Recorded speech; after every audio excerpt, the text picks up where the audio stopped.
They say the silence of the Midwest is a lie. Outsiders drive through the flatlands, past the endless miles of corn and soy, and they see nothing but boredom. They see an ocean of green and gold that stretches to the horizon, unbroken and serene. But those of us who grew up here, or those of us unfortunate enough to spend a night alone in these desolate pockets of Ohio, we know the truth. The silence isn't empty, it is heavy. It has weight. It presses against your eardrums like water deep under the ocean. And if you listen long enough, if you let that silence really settle into your bones, you start to hear the things that are hiding underneath it. My name is Arthur, and I am recording this because I don't know how much time I have left, or rather, how much of my own mind I have left. I used to be a rational man. I was the kind of guy who scoffed at ghost stories around a campfire, the guy who would explain away a creaking floorboard as settling wood or a strange shadow as a trick of the light. I didn't believe in monsters. I didn't believe in the supernatural. But after 3 nights at the Blackwood farmhouse, I don't just believe, I know. And that knowledge is a burden I need to pass on before it swallows me whole. It started with a job offer that seemed too good to refuse. I was living in Columbus at the time, drowning in student debt and working a dead-end job in logistics. When the email came through from a law firm in Chicago, I thought it was spam. They were looking for a temporary caretaker for a property in rural southern Ohio, a place called Blackwood Creek. The owner had passed away with no immediate kin, and the estate was tied up in probate court. They needed someone to go down there, stay on the property for a week, secure the premises, and do a basic inventory of the contents before the auction crews arrived. The pay was $5,000 for 7 days of work. $5,000. That was 3 months of rent and groceries for me. I didn't ask why the pay was so high for such a simple task. I didn't ask why they couldn't find anyone local to do it. I just signed the digital contract, packed my duffel bag, and threw my camping gear into the back of my rusted Ford F-150. The drive down took about 3 hours, but it felt like I was driving backward in time. The highways turned into 2-lane roads, and the 2-lane roads eventually turned into cracked asphalt that wound through dense thickets of trees and expansive fields. The further south I went, the taller the corn seemed to grow. By the time I reached the turnoff for Blackwood Creek, the sun was beginning to set, casting long, bleeding shadows across the road. The corn stalks were dry and brown, ready for a harvest that seemed overdue. They walled me in on both sides, towering over the truck, creating a tunnel of rustling vegetation. I lost cell service about 10 miles out. The bars on my phone dropped one by one until the no service notification mocked me from the dashboard mount. I told myself it was fine. I wanted to disconnect anyway. I wanted a week of peace and quiet. I had no idea that isolation would become my cage. When I finally pulled up the long gravel driveway, the house revealed itself like a rotting tooth in a healthy gum line. It was a Victorian-style farmhouse, 2 stories high with a wraparound porch. It must have been beautiful once, maybe 50 or 60 years ago. Now, the white paint was peeling off in large gray strips that looked like dead skin. The windows were dark and grime-covered, reflecting nothing but the fading light of the dying day. The roof sagged slightly in the middle, giving the whole structure a tired, defeated look. I parked the truck near what looked like an old carriage house or garage. I killed the engine, and that's when the silence hit me. In the city, silence is never real. There is always the hum of a refrigerator, the distant wail of a siren, the muffled thrum of traffic. Here, the silence was absolute. No birds, no crickets, just the wind moving through the dry corn. Swish, swish, like 1,000 whispers overlapping one another. I stepped out of the truck, my boots crunching loudly on the gravel. The sound seemed aggressively loud, echoing off the side of the house. I grabbed my bag and the envelope of keys the law firm had mailed me. The air smelled different here. It didn't smell like fresh country air. It smelled musty, like wet cardboard and something metallic, almost like copper or old pennies. I walked up the porch steps. The wood groaned under my weight, a low, protesting creak that sounded like a warning. I found the key labeled front door and jammed it into the lock. It was stiff, rusted from disuse. I had to jiggle it violently for a few seconds before the tumbler finally clicked over. I pushed the door open, and a gust of cold, stale air rushed out to meet me. It was colder inside the house than it was outside, which didn't make sense given the afternoon sun. I stepped into the foyer. Dust motes danced in the single beam of light cutting through the open door. The interior was a time capsule. There was a coat rack with a dusty fedora and a woman's raincoat still hanging on it. To my left was a sitting room with furniture covered in white sheets that looked like ghosts frozen in conversation. To my right, a staircase ascended into the darkness of the second floor. "Hello," I called out. It was a reflex. I knew no one was there, but the house felt so occupied that I couldn't help myself. My voice didn't echo. The house seemed to absorb the sound instantly, swallowing it into the wallpaper. I spent the first hour just trying to make the place livable. I decided I would sleep in the living room on the ground floor. I didn't trust the structural integrity of the upstairs bedrooms, and frankly, I didn't want to be that far away from the front door. I set up my camping lantern, rolled out my sleeping bag on the dusty rug, and tried to get the electricity working. The lawyers had said the power was on, but none of the switches worked. I eventually found the breaker box in the pantry. Most of the switches were tripped. I flipped the main breaker and the house hummed to life. A few lights flickered on, dim and yellow, casting long, spindly shadows in the corners of the room. As night fell, the atmosphere shifted. The house settled. The wood contracted in the cooling air, creating a symphony of pops and groans. I sat in the living room eating a sandwich I had packed, reading a paperback book by the light of a floor lamp. Outside, the world had vanished. The windows were black mirrors. If I looked at them, I only saw my own reflection staring back, looking small and out of place. It was around 10 p.m. when I heard it for the first time. I had just put my book down to take a sip of water when I froze. The sound came from the front porch. Crunch, crunch. It was the sound of gravel shifting under weight, heavy weight. My heart hammered against my ribs. I sat perfectly still, straining my ears. Maybe it was a deer. Deer came up to houses all the time in the country. Crunch, crunch, crunch. No, that wasn't a deer. A deer has 4 legs. The rhythm is a trot or a scatter. This was a bipedal rhythm. Step, pause, step, pause. Someone was walking up the driveway, slowly, deliberately toward the porch. I stood up, my legs feeling like jelly. I didn't have a weapon, just a heavy flashlight. I grabbed it and walked toward the window. I knew I shouldn't look. Every instinct in my primate brain screamed at me to hide, to turn off the light and curl into a ball. But curiosity is a dangerous thing. I cupped my hands against the cold glass and peered out into the darkness. The porch light I had flipped on earlier illuminated a small circle of the driveway. My truck sat there, silent and still. Beyond the truck, the darkness was impenetrable. "Is anyone there?" I shouted through the glass. Silence. Then, from the edge of the light, right where the gravel met the tall corn, I saw movement. The corn stalks parted. Not by the wind, they were pushed aside. I squinted.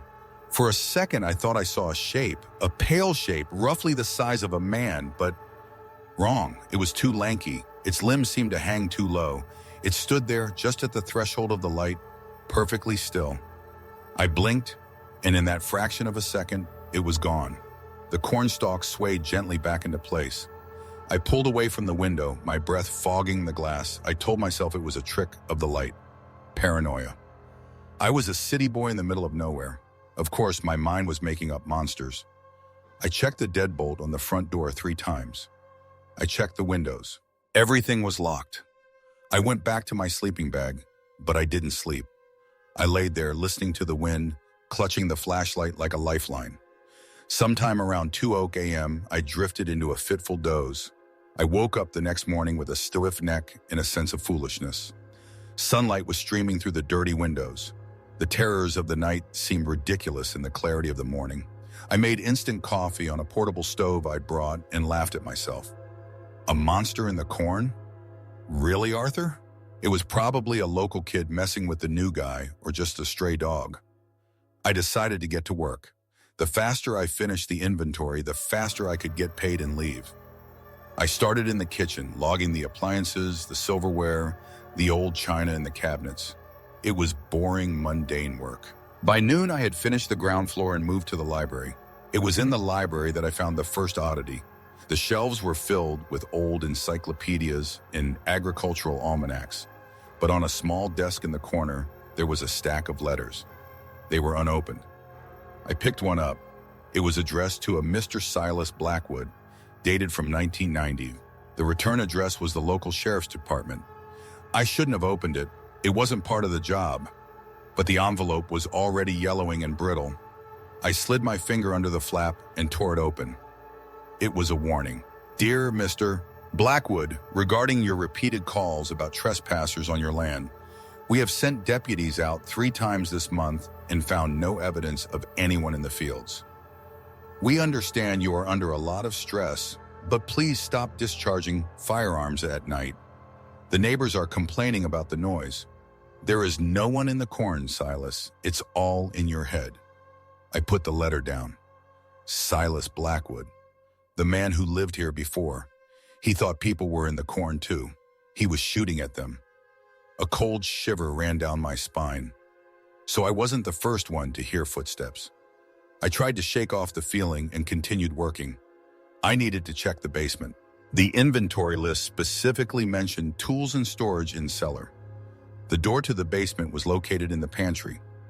It was a sturdy oak door, but what caught my eye was the lock. There was a heavy iron slide bolt installed on the door, but it wasn't on the inside of the basement door to keep people out. It was on the outside, in the pantry. Why would you need to bolt the basement door from the outside? I stared at the metal bolt. It was scratched, as if something had tried to force the door open from the other side many times, rattling the bolt against its housing. Okay, I whispered to myself, just go down, count the tools, come back up. I slid the bolt back. It let out a high-pitched screech of metal on metal that made my teeth ache. I opened the door and was hit by a smell that made me gag. It was the copper smell again, but stronger, thicker. It smelled like a butcher shop at the end of a hot day. I clicked on my flashlight and descended the wooden stairs.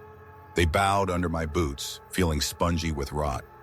The basement was a large open space with a concrete floor.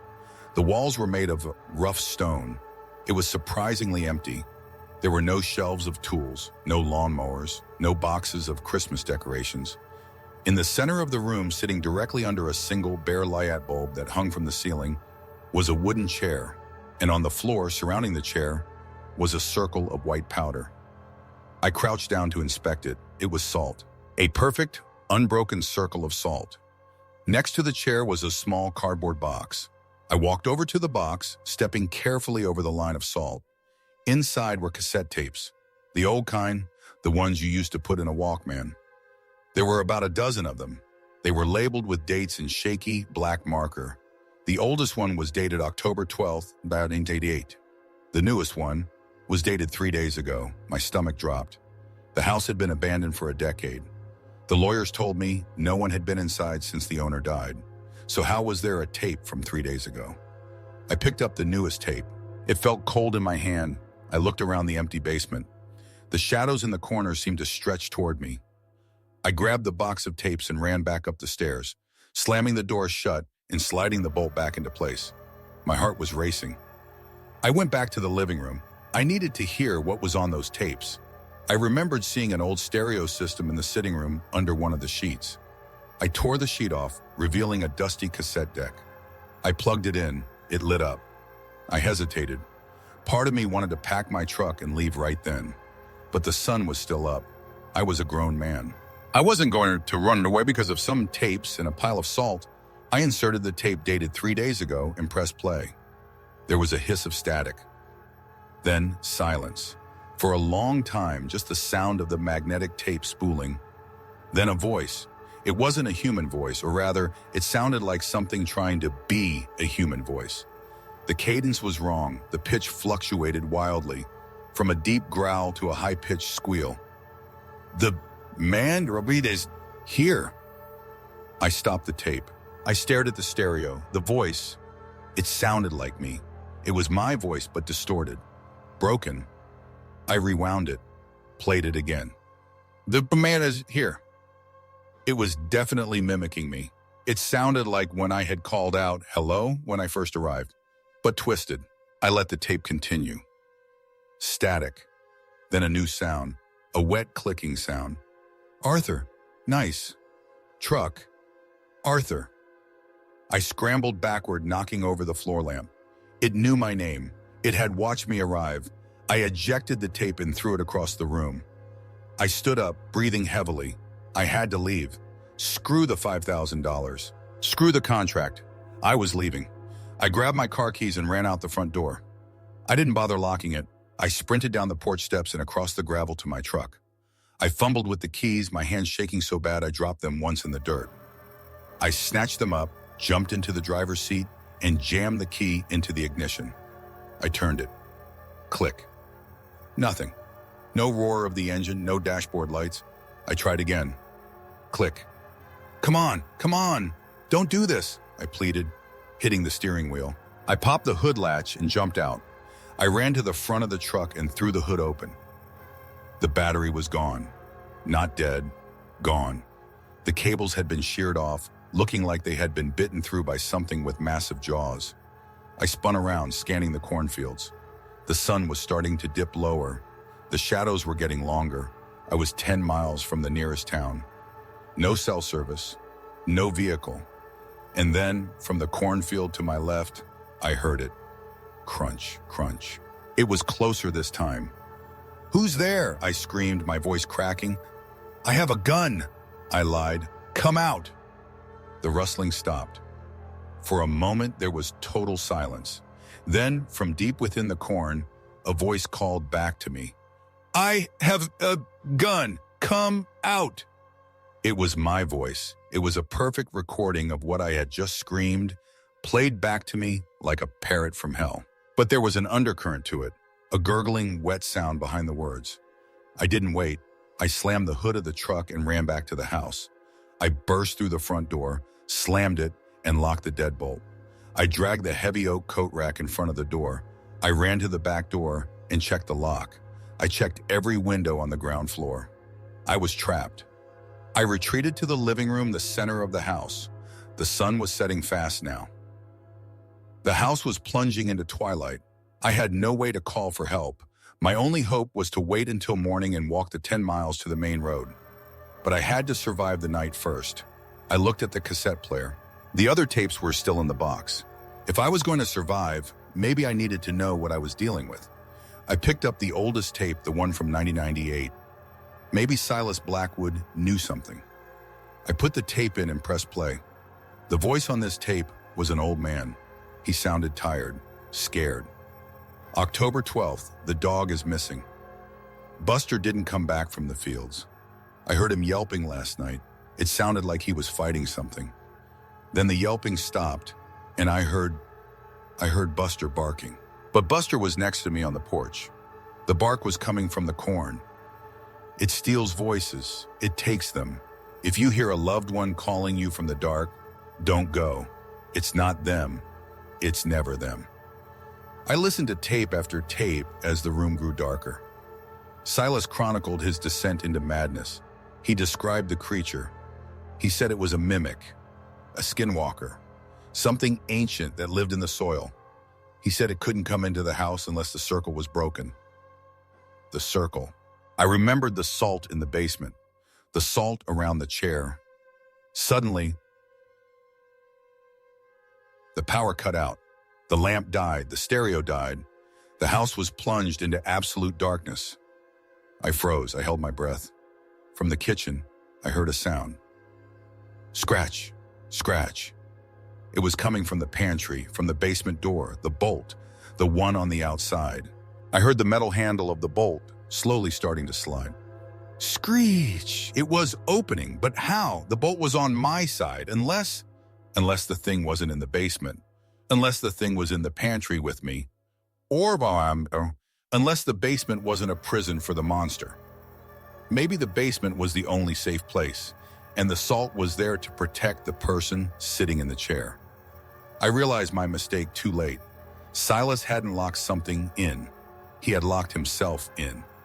The basement was a panic room, and I had just left the door to the pantry unlocked when I ran out earlier. The scratching stopped. Then, from the darkness of the kitchen hallway, a voice spoke. It wasn't on a tape this time. It was live. It was standing 20 feet away from me. It spoke in the voice of my mother who had been dead for 5 years. "Arthur, honey, why didn't you open the door?" I clicked on my flashlight and aimed it at the hallway. The beam cut through the dust and landed on the figure standing in the kitchen doorway. It was wearing the clothes I had seen in the closet, the dusty raincoat. But the body inside it was wrong. It was tall, impossibly tall, its head brushing the top of the door frame. Its skin was pale and slick, like raw chicken. And its face? It didn't have a face. It was just a smooth, pale surface. No eyes, no nose. Just a slit for a mouth that was currently smiling way too wide, revealing rows of needle-like teeth. It raised a hand toward me. The fingers were long, with too many joints. "Arthur!" It mimicked my mother's voice perfectly, but the mouth didn't move. The sound seemed to vibrate from its chest. I didn't think. I didn't scream. I turned and ran up the stairs. It was a bad plan, trapping myself on the second floor, but it was the only place to go. I heard it sprinting after me. It didn't run like a human. It ran on all fours, a heavy galloping sound, its limbs slapping against the floorboards. I burst into the master bedroom and slammed the door. I didn't have a lock. I dragged a heavy dresser across the floor and wedged it against the door. Slam. The creature hit the door with the force of a truck. The wood cracked. The dresser slid an inch. Slam. "Open the door, Arthur." It was using my boss's voice now. "We need to do inventory." I backed away toward the window. We were on the second floor. It was a 20-foot drop to the porch roof, then another 10 to the ground. I looked at the door. A claw, long and white, punched through the wood paneling like it was wet paper. Then another. It began to peel the wood away. I had no choice. I grabbed the heavy brass lamp from the bedside table and smashed the window. The glass shattered outward. The cold night air rushed in. I climbed onto the sill. I looked back. The door was splintering. Through the hole, I saw that pale, eyeless face tilting sideways, listening. I jumped. I hit the porch roof hard, rolling to absorb the impact, but pain shot through my ankle. I didn't stop. I slid off the edge of the roof and fell into the overgrown bushes below. I scrambled up, ignoring the screaming pain in my leg. I limped toward the gravel road. Behind me from the broken window of the bedroom, a screech erupted. It wasn't a human voice this time. It was the sound of a predator denied its meal. A high-pitched metallic shriek that sounded like a train brake. I didn't look back. I ran into the corn. They say you shouldn't go into the corn at night, but the road was too exposed. I needed cover. I ran through the stalks, the dry leaves cutting my face and hands. I ran until my lungs burned, until I couldn't breathe. I don't know how long I ran, hours maybe. Eventually I saw headlights, a semi-truck on the main highway.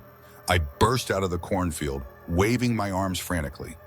The truck honked, the air brakes hissed, and it skidded to a halt just feet from me. The driver got out, a tire iron in his hand. "Boy, are you crazy? You trying to get killed?"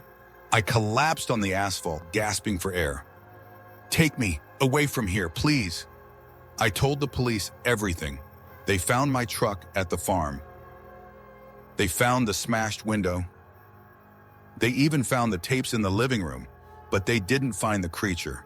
They said it was likely a bear or a squatter on drugs. They explained away the slashed battery as vandalism. I never went back for my $5,000. I moved to Arizona as far away from cornfields as I could get. I live in the city now. I have 3 locks on my door. But sometimes late at night, when the traffic dies down and the city gets quiet, I get phone calls. The number is always blocked. If I answer, there's usually just static. But last night I answered, and a voice spoke. It was the voice of the truck driver who saved me. "Arthur, you forgot something." And in the background of the call, I could hear it, the sound of dry corn rustling in the wind. Swish, swish. I hung up. But I know, it knows where I am. The Midwest is vast, but the silence follows you. And whatever is hiding in that silence is listening.